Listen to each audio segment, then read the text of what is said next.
కాబట్టి నేను చెప్పేది ఏంటంటే మీ బలిపీఠం ఎట్లా ఉంది, మీ కుటుంబం వ్యక్తిగత, అందరు చెప్పండి, వ్యక్తిగత బలిపీఠము. నెక్స్ట్ కుటుంబ బలి. వ్యక్తిగత బలిపీఠం ఉంటే కుటుంబ బలిపీఠం ఉంటుంది. నీకు వ్యక్తిగత బలిపీఠమే లేదు కదా. వ్యక్తిగత బలిపీఠమే నీకు సొంతంగా మోకరించి బైబిల్ చదువుకొని కొద్దిసేపు వ్యక్తిగతంగా ప్రార్థన చేసుకుంటున్నావా? కొంచెం ఆలోచించుకో. నేను మిమ్మల్ని ఏదో నేను క్రిటిసైజ్ చేయట్లేదు. అది ఫస్ట్ బలిపీఠం. రెండోది ఏంటి? భార్యాభర్త కలిసి, కొన్నిసార్లు భర్తలకు గర్వం ఎక్కువ ఉంటుంది. గర్వం వీళ్ళకి ఎక్కువ ఉంటుంది, మీకు ఎక్కువ ఉంటుందండి? నిజం చెప్పండి. వీళ్ళకి ఎక్కువ ఉంటుంది. నేను భర్తను, నేనేదో మీసం ఉంది, దొడ్డు మీసం ఉంది, నిమ్మకాయ ఉంది, నా మీసం మీద ఏముంది? నిమ్మకాయ ఉంది. కొందరు ఉన్నారు మహాత్ములు, నేను చెప్పినట్టు ఎక్కువ మాట్లాడుతాను, వాయిస్ పెంచుతున్నాం అంటారు. చిన్న మాట చెప్తున్నా, భార్యను మాటి మాటికి మీకు చెప్తున్నా, భార్యను వీళ్ళకి చెప్తున్నా, మీకు చెప్తున్నాయండి. భార్యను మాటి మాటికి మీరు తృణీకరించారో, నిష్ఠూర పెట్టారో, అవమానంగా మాట్లాడినారో, తక్కువ చేసి మాట్లాడినారో, ఆమె నీచంగా మాట్లాడినారో, ఆమె మీద నువ్వు సనగి గొనిగినావనుకో, మీ ఇద్దరి మధ్య మెలోడీ పోతుంది. ఏమవుతుంది? మెలోడీ, ఆ సంగీతం పోతుంది, ఆ హార్మోని పోతుంది. ఎప్పుడైతే భార్యాభర్తల మధ్య హార్మోని పోతుందో భార్యాభర్తలు కలిసి ప్రార్థన చేసుకోలేరు. ఎందుకు భార్యాభర్తలు కలిసి ప్రార్థన చేసుకోరంటే ఒకటే కారణం, నువ్వు భార్యని క్రిటిసైజ్ చేయకూడదు. చెప్పండి, మీరు పలకడయా. భార్యను ఏం చేయొద్దు? ప్రకాశాన్ని గట్టి చెప్పు. భార్యను ఏం చేయొద్దు? క్రిటిసైజ్ చేయొద్దు, అవమానంగా మాట్లాడద్దు, నిష్ఠూర పెట్టకూడదు, ఆమెను తక్కువ చేసి మాట్లాడకూడదు, 10 మందిలో ఆమెను చులకనగా మాట్లాడకూడదు, ఆమెను హర్ట్ చేయకూడదు, ఆమె వాళ్ళ వైపు వాళ్ళ గురించి తక్కువ చేసి మాట్లాడకూడదు. ఇట్లా మీరు పిచ్చి పిచ్చి విషయాలు చేశారనుకో, ఏంలే, నీతో ఒక రోబోలాగా ఉంటుంది, అంతే, మనిషిలాగా ఉండదు. నువ్వు మాటి మాటికి హర్ట్ చేసినావు అనుకో, రోగిష్టిది, ఎప్పుడు చూసినా రోగిష్టి పండుకొనే ఉంటుంది. ఏం మంట చేసినావు? నేను తలకాయ చేసినావు. ఇట్లా నువ్వు మాటి మాటికి ఏం ముసల్దాన్లాగా అయిపోయినావు, ఏమింత ఇట్లున్నావు అట్లున్నావు అని మాట్లాడినావు అనుకో, చిన్నగా వాళ్ళకు నీ మీద ఏమైపోతుంది?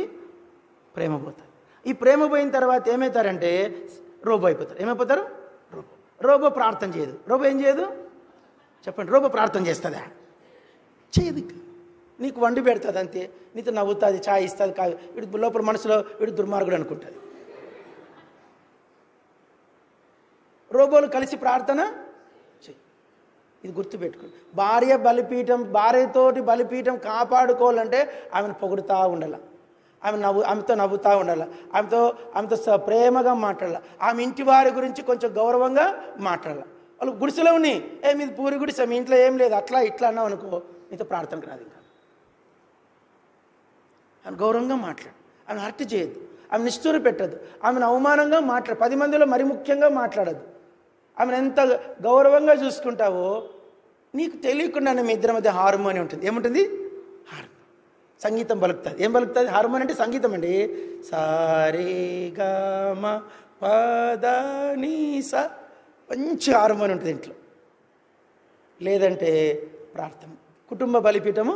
ఎప్పుడైతే భార్యాభర్త కలిసి ప్రార్థన చేసుకోరో పిల్లలు ప్రార్థన కూర్చోరు. ఇది గుర్తుపెట్టుకో. ఎప్పుడైతే భార్యాభర్త అందరూ భర్త చెప్పండి, మీకే. ఎప్పుడైతే పలకడే సత్యరాజు అస్సలు పలకడు. ఎప్పుడైతే భార్యాభర్త కలిసి ప్రార్థన చేసుకోరో పిల్లలు ప్రార్థన కూర్చోరు. ఎప్పుడైతే భార్యాభర్త కలిసి ఎప్పుడు రోజుకు 1 అరగంట కలిసి ప్రార్థన చేసుకుంటూ ఉన్నట్లయితే పిల్లలకు తెలియకుండానే వాళ్ళతో వచ్చి కూర్చుంటారు, వాళ్ళు కూడా ప్రార్థన చేస్తారు. ఆ వాతావరణం ఏర్పడుతుంది మీ ఇంట్లో. ఎప్పుడైతే మీ ఇంట్లో కుటుంబ బలిపీఠం కట్టబడిందో విజయము విజయము విజయము, అత్యధిక విజయం ఉంటుంది. దానికి ముందేంటి? భార్యను అప్పుడప్పుడు పొగడల. యూదులంట పెళ్లి ప్రమాణ దిన రోజు ఒక మాట చెప్తారంట, నేను నిన్ను ప్రతిదినము ప్రేమిస్తానని. చెప్పండి. మీరు కాదమ్మా, వీళ్ళు చెప్పాలా? వీళ్ళు చెప్తాను. చెప్పండి. నేను నిన్ను ప్రతిదినము ప్రేమిస్తాను, నేను ప్రతిదినము నిన్ను ప్రేమిస్తాను. ఆ మాట చెప్పండి వాళ్ళు యూదులు ప్రమాణం చేయించారంట. అక్కడ ప్రేమిస్తాను వేరు, ప్రతిదినము ప్రేమిస్తాను. అవమానంగా మాట్లాడు. ఎప్పుడైతే కుటుంబ బలిపీఠం కాపాడబడిందో సంఘ బలిపీఠం కూడా కాపాడబడుతుంది. ఎప్పుడైతే మిమ్మల్ని చూసి అన్ని జనులు వస్తారు, అరే వాళ్ళిద్దరు భార్యాభర్త చూడ ఎంత మంచిగా ఉంటారు, ఎంత ప్రేమగా ఉంటారు, ఎంత గౌరవంగా ఉంటారు, ఎంత వాళ్ళిద్దరిలో ఏదో మహిమ ఉంది. మీకు తెలియకుండానే మీ ముఖం చూసినప్పుడు మహిమ కనపడుతుంది. ఏం కనపడుతుంది? నిజంగా పరిశుద్ధంగా ఉన్న ముఖంలో మహిమ కనపడుతుందా లేదు చెప్పండి, నిజం చెప్పండి సిస్టర్ చెప్పండి. నిజంగా ఆత్మీయంగా ఉండి పరిశుద్ధంగా ఉండి భర్త భార్య మర్యాదగా ఉండి జాగ్రత్తగా ఉన్న వాళ్ళ ముఖాలు ఏం కనపడుతుంది చెప్పండి అమ్మా? కనపడతారు. నేను చూసినట్లు కొంతమంది భార్య భర్తలు, ఆ సిస్టర్ ముఖంలో మహిమ చూశాను, బ్రదర్ ముఖంలో మహిమ చూశాను. ఆ మహిమ మీ ఇద్దరు ముఖాల్లో కనబడితే ప్రజలు మీకు భయపడతారు. మీరు చెప్పకుండానే సువార్తగా అన్ని జనులు దేవుని మందిరానికి వస్తారు. లోకంలో ఒక మాట చెప్తున్నా, ఎక్కడేగా నెమ్మది లేదు. వాళ్ళ ఊరికి వేషం అన్న చెప్పాడు, మన ఇజ్రాయల్ ఏం చెప్పాడు, స్టేజ్ అంటే ఏంటంటే, స్టేజ్ అంటే ఏంది? నటన. స్టేజ్ మీద ముఖం మీద రంగు పూసుకొని ఇంత పెద్ద కళ్ళు పెట్టుకొని కాటుకు ఇంత పెట్టుకొని ఇంత పెట్టి తలకు రంగు ఇది విచిత్రంగా తయారవుతారు జోకర్స్. వాళ్ళు ఏంది? వాళ్ళెవరు? స్టేజ్. లోకంలో మనుషులందరూ 100కి 1 విశ్వాస కుటుంబాలు తప్ప లోకమంతా స్టేజ్తో నడుస్తూ ఉంది. ఇది నిజం.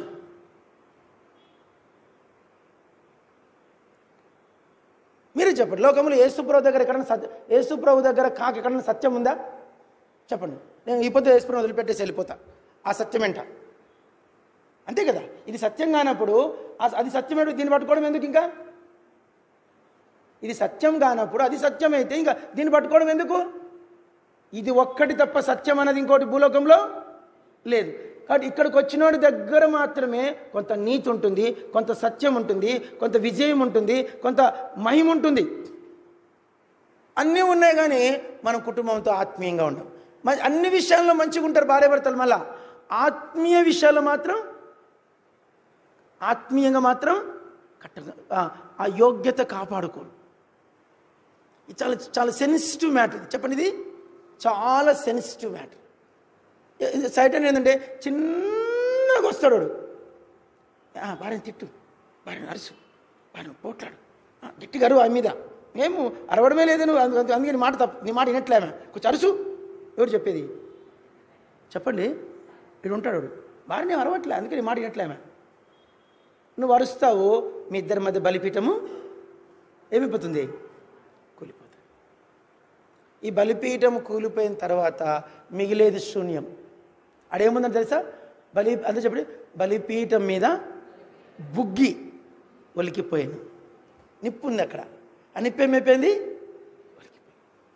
యెరోబాము జీవితంలో ఇదే జరిగింది. యెరోబాము నిజంగా ఎంత కఠినాత్ముడు అంటే, యెరోబాము చరిత్ర 2 నిమిషాలు చెప్పేస్తాను. యెరోబాము ఏంటంటే సొలొమోను దగ్గర పనోడు. చెప్పండి, సొలొమోను భవనం కట్టేటప్పుడు వీడు ఒక మంచి బలాఢ్యుడు అంట, ఒక నమ్మకస్తుడు అంట. సొలొమోన్ అతను చూసి అతని ఒక పని అప్పగించాడు, ఒక మేట్ అంటారు, ఒక ఇంపార్టెంట్ రోల్ ఇచ్చాడు. వాడు కాస్త ఏమయ్యాడంటే ఇజ్రాయేల్ రాజ్యానికి ముళ్ళై కూర్చున్నాడు. ఎప్పుడైతే మనం మిగతా యాక్టివిటీస్లో ఆత్మీయంగా ఉన్నాడు అనుకొని మనం అసలైన దాన్ని అతనికి అప్పగించామో యెరోబాము పరిచర్య జరుగుతుంది. మిగిలిన యాక్టివిటీస్ వేరు, వంట చేయడం వంట చేయడము పరిచర్యే, ప్రార్థన పాటలు పాడడం పరిచర్యే, పైసలు ఎంచడము పరిచర్యే, హార్మోనియం వేయడం పరిచర్యే, తబలా కొట్టడము పరిచర్యే, మైక్ జ్యూస్. ఇవి కాదు, ఇది సరైనది. జీవితములో సత్యం ఉండాలి. యెరోబాము అంతరంగంలో సత్యం లేదు, వానికి ఏం లేదు. అందుకే వాడు ఏమయ్యాడు? ఇజ్రాయెల్ రాజ్యానికి ఏమయ్యాడు? ఏకు మేకయ్యాడు. చెప్పండి, ఏకు మేక. ఆఖరికి దేశము 2.5 గోత్రములు యూదా గోత్రానికి, 9.5 గోత్రాలు యెరోబాముకి చీలిపోయే పరిస్థితి వచ్చింది. ఒక మాట చెప్తున్నా, చెప్పండి, చీలిపోయినవి ఇంకా మరలా కలవలేదు. హిస్టరీ లేదంట. చీలిపోయిన సంఘాలు కూడా హిస్టరీలో కలవలేదంట.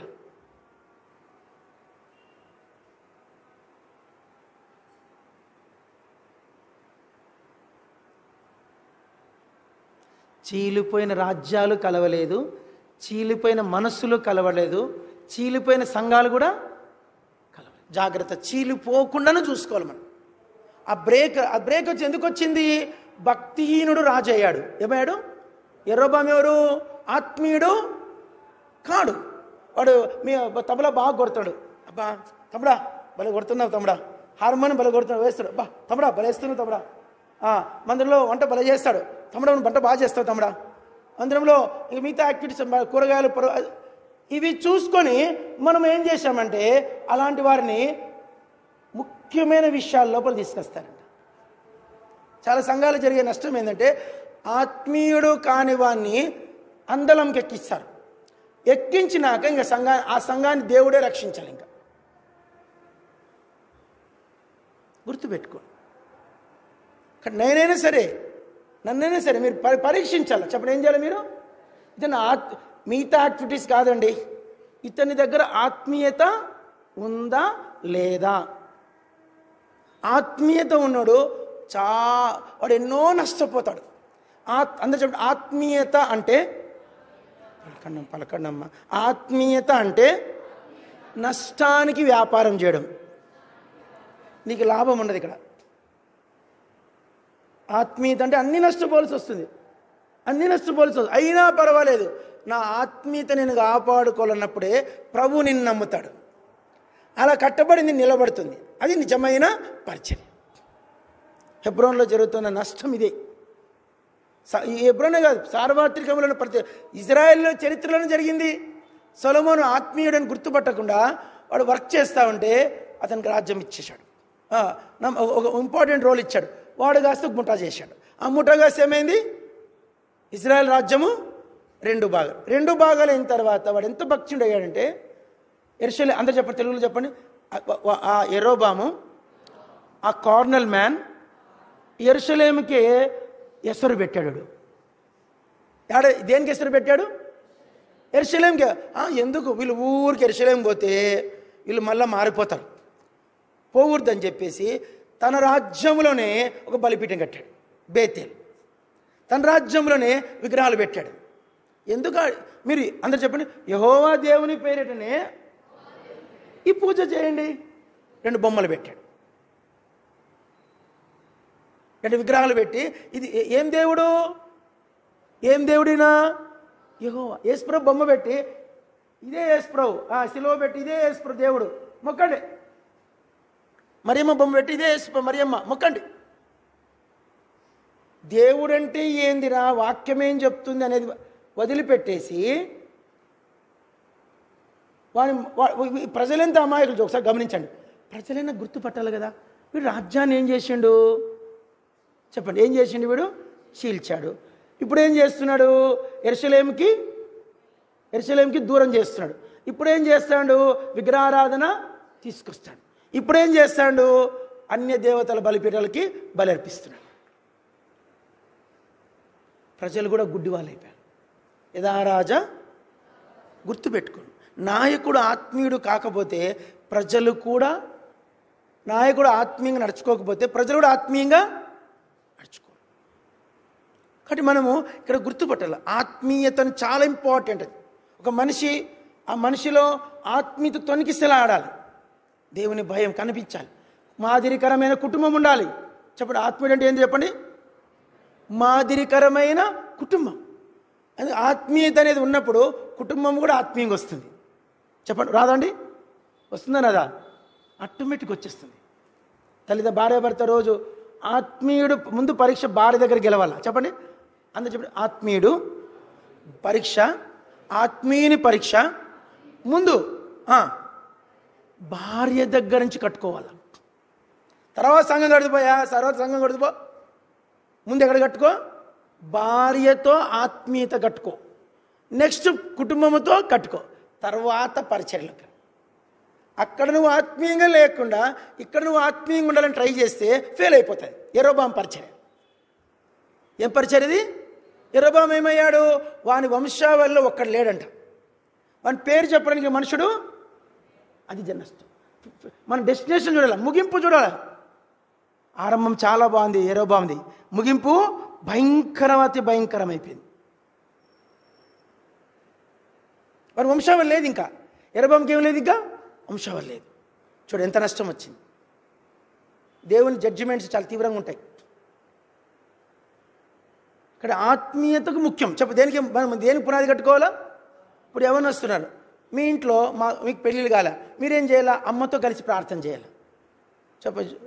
నీకే చెప్పేది. అమ్మతో ఏం చేయాలా? ఏమన్నా మమ్మీ కొద్దిసేపు ప్రార్థన చేసుకుందాం మమ్మీ. ఏం రోహి నీకే చెప్పేది, మమ్మీ కొద్దిసేపు ప్రార్థన. అభిషేక్ నీకే చెప్పేది, మమ్మీ కొద్దిసేపు ప్రార్థన. ఉదయ్ నీకే చెప్పేది, మమ్మీ డాడీ కొద్దిసేపు ప్రార్థన చేసుకుందాం. మీరు ఇది చేసుకోకపోతే, ఇప్పటి నుంచి మీరు ఆత్మీయ బలిపీఠం కట్టుకోకపోతే భవిష్యత్తులో కట్టుకుంటారనేది అబద్ధం. ఏమన్నా అమ్మాయిలకు కూడా చెప్తున్నాయి, ఎంగలిసి చెప్తున్నాయి మాట. మీరు కుటుంబంతో ఆత్మీయ బలిపీఠం కట్టుకోకపోతే పెద్దయినాక, పెండ్లైనాక, మా ఆయన వచ్చినాక నేను కట్టుకుంటానంటే శుద్ధ అబద్ధం అది. ఇప్పుడు లేనిది అప్పుడు ఎట్లా వస్తుంది? ఇప్పుడు లేని తినతో అప్పుడు ఎట్లా వస్తుంది నీకు? చాలా జాగ్రత్త. ఇంట్లో దేవుడు మీకు ఇచ్చిన విశ్వాసైన తల్లి, విశ్వాసైన తండ్రి, విశ్వాసైన సహోదరులు, విశ్వాసైన సహోదరులు, అన్నదమ్ములు జోయేలు, టీనీ జోషువా, మీ ఇద్దరు ఏం చేసుకోవాలా? ఆత్మీయత. లేదంటే అవి యరొబాము అయిపోతాం. ఏమైపోతాము? మీ ఇంట్లో కూడా మీరు సహోదరుల మధ్య కూడా ఎట్లుండాలా? తమ్ముని హర్ట్ చేయకుండా చూసుకోవాలి. అంత కలిసి ప్రార్థన చేసుకునేట్లుగా మీ యొక్క ప్రవర్తన చెప్పాలా? మిమ్మల్ని మీరు కట్టుకోవాలా? ఎక్కడ మన ఆత్మీయ బలిపీఠం పడిపోతుందో, ఆత్మీయ బలిపీఠం పడిపోయిందో యరొబాము అవుతాం. యరొబాముకి ఏం మిగిలింది? ఆఖరికి బూడిద. వాడు వంశావళి, వాడి కుటుంబము, వాడు ఇజ్రాయేలుడే, వాడు యూదుడే, ఎఫ్రాయిమీడే. ఆఖరికి ఏమైపోయాడు? వంశావళి లేదు ఇంకా వాడికి. వాడు ఒక బైబిల్ చరిత్రలో దావీదు గురించేమో అతడు యెహోవాకు అనుకూలుడై ప్రవర్తించను. యరొబాము చరిత్ర ఏముంటుంది? దాదాపు 15 సార్లు వస్తుంది అన్నమాట, మేబీ ఇంకా మోర్ దాన్. యరొబాము వలె యెహోవా దృష్టికి చెడు నడత నడిచాడు. వాడు వాడు దేనికి క్యాప్సా అంటే ఏమంటారు దానికి? క్యాప్షన్. దేనికి క్యాప్షన్ అయ్యాడు యరొబాము? చెప్పండి. ఇప్పుడు Boost is secret of my energy ఎవరిది స్టార్ట్ చేసింది క్యాప్షను? కపిల్ దేవ్. నాకు తెలిసి చిన్నప్పుడు బుడ్డో నేనప్పుడు చిన్నప్పుడు వచ్చేది. ఆ క్యాప్షన్ ఎవరిది? కపిల్ దేవ్ క్యాప్షన్. యరొబాము క్యాప్షన్ ఏంటి? యెహోవా దృష్టికి చెడు నడత నడిచిన యరొబాము వలె. That is his caption. David caption ఏంటి? యెహోవా దృష్టికి అనుకూలుడైన దావీదు వలె. మీ క్యాప్షన్ ఏంటి చెప్పండి? మీకు యరొబాము క్యాప్షన్ కావాలా, దావీదు క్యాప్షన్ కావాలా? చెప్పండి అమ్మా, ఆవిలించి చక్క చెప్పాలా? ఏ క్యాప్షన్ కావాలా మీకు? అబ్బా అబ్బా అంత చీప్ అనుకున్నారు. దావీదు క్యాప్షన్ ముందు నోరు తగ్గించుకోవాలా, ఎక్స్ట్రాలు మాట్లాడేది మానుకోవాలా, మాటకు మాట బదులిచ్చేది మానుకోవాలా, ఎదుటి వ్యక్తిని హర్ట్ చేసేది మానుకోవాలా. తమ్ముడైనా, చెల్లెలైనా, అక్కైనా, సహోదరుడైనా వాళ్ళతో మన మన మన మన ప్రవర్తన కలిసి ప్రార్థన చేసుకునేట్లుగా మీ యొక్క బిహేవింగ్ చెప్పండి. నేను ఒక మాట చెప్తున్నా, నువ్వు లక్షలు ఇచ్చిన ప్రార్థనలు నీతో ఏకీపించదు ఆత్మ. నీకు నాకు వైరం ఉంటే, నీకు నాకు మీరు అవునా కదా చెప్పండి, నీకు నాకు వైరం ఉంటే చెప్పండి, ఏం చేసినా నీతో నా ఆత్మ చెప్పండి అమ్మా. కలిసి భోజనం చేయొచ్చు, కలిసి ఆడచ్చు, పాడచ్చు, ప్రార్థనలో మాత్రమే ఏకీభించదు. ప్రార్థనలో ఏకీభవించాలంటే ఆ సెన్సిటివ్నెస్ని చెప్పండి కాపాడుకోవాలా, ఆ హార్మోని కాపాడుకోవాలి. అప్పుడు బలిపీఠం కాపాడబడదు. దేవుడు మీకు ఇచ్చిన కుటుంబమే అసలైన ద రియల్ ఆల్టర్, నిజమైన బలిపీఠం. దాన్ని కాపాడుకోవడం అంత సులభం. దావీదు వలె యెహోవా దృష్టికి అనుకూలడే క్యాప్షన్ మంచిదే. అది మనం సంపాదించుకోవాలంటే ఎంత తగ్గించుకోవాలి తెలుసా? అవమానమును నిర్లక్ష్యం పెట్టాలా చెప్పండి? అవమానమును నిర్లక్ష్యం పెట్టాలి. నష్టపోవాలంతే. నాకు 6 ఎకరాల పొలం ఉన్నింది. మా అమ్మ నాన్న నాకు ఇవ్వలే. 3 కొడుకులు, మనిషికి 2 ఎకరాలు రావాలా, మీకు ఇవ్వమన్నారు. సరే అన్న. పెద్ద ఇల్లు, ఈ మందిరం అంత ఇల్లు మాది, ఇంత మందిరం అంత ఇల్లు మాది. మా నాయన ఇవ్వలే. నేనేమనలే, ఎందుకంటే వాళ్ళతో నాకు ఉన్నటువంటి ఆ మెలోడీ ఎక్కడ దూరం అయిపోతుందో. నేను మళ్ళీ వాళ్ళకి సువార్త చెప్పండి పోనీ ఏమవుతుంది?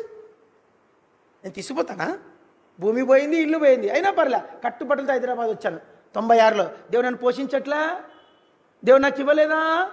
వాళ్ళకన్నా వాళ్ళకి ట్రిపుల్ హైప్ లెవెల్లో నేను ఉన్నాను. నేను నష్టపోయినందుకు నేను బాగుపడ్డాను. ఇది వాస్తవం చెప్తున్నాను. ఇంకా ఈ తరములోనే. కాబట్టి నష్టానికే మనం ఆత్మీయత కాపాడుకోవాలంటే నష్టపోవాలి, నష్టానికి వ్యాపారం చేయాలి. ఒక సహోదరునితో మన ఆత్మీయత కాపాడుకోవాలి, సాటి విశ్వాసతో ఆత్మీయత కాపాడుకోవాలి, అతనితో నా ఆత్మ ఏకీభవించే ఆ నీతి కాపాడు. అదే నీతి అంటే. ఒక వ్యక్తితో నేను ప్రార్థనలో కూర్చోగలుగుతున్నానంటే నాకు అతని మధ్య ఏకాత్మ ఉందంటే చెప్పండి, అదేంటి నీతి. నువ్వు ఎన్ని చేస్తే ఏమైనా నీతో నా ఆత్మ ఏకీభించట్లేదు అనుకో, అప్పుడు నాకు నీకేం లేదు, మన ఇద్దరి మధ్య ఏం లేదు, నీతి లేదు. నీతి లేనప్పుడు ప్రార్థన పరలోకం పోదు. అక్కడ బలిపీఠము ఇది ఒక పార్శ్వం, ఇంకా చాలా ఉంది పెద్ద దేవుని చిత్తం మీద. బలిపీఠం మీదనే కొన్ని వారాలు బైబిల్ స్టడీ సంఘ ప్రార్థనలు చెప్పుకుందాం. ఇది బలిపీఠం అంటేనే ప్రార్థన. చెప్పండి, బలిపీఠం అంటేనే ప్రార్థన.